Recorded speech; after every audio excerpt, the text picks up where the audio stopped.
Welcome to Chillin' 101. We hope this video helps. You start by preparing a reproducible environment. Create a virtual env and confirm Python 3.8 or newer. Once done, install transformers with the backend you prefer. Pip install transformers torch for PyTorch or Flax for Jax, and verify import transformers in Python. Then fetch a model ID like BERT-base uncased and load a minimal pipeline to ensure connectivity. Make sure to enable GPU drivers if available. This first quick run proves that your environment, dependencies, and model access are working together.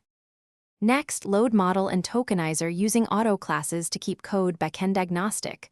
Auto tokenizer. From pretrained and auto model for sequence classification. From pretrained with auto config when customizing.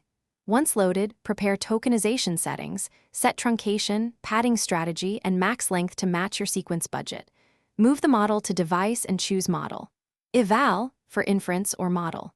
Train for fine-tuning. Also tune batch sizes and gradient accumulation to balance memory and speed.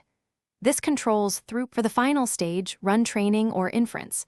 Choose trainer for convenience or write a custom training loop to control optimizer and scheduler behavior.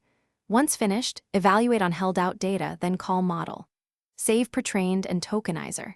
Save pretrained to persist artifacts, optionally push to hub. Finally, validate inference with varied inputs. If something goes wrong, check common issues, tokenizer and model mismatches, incorrect device placement, or backend version conflicts.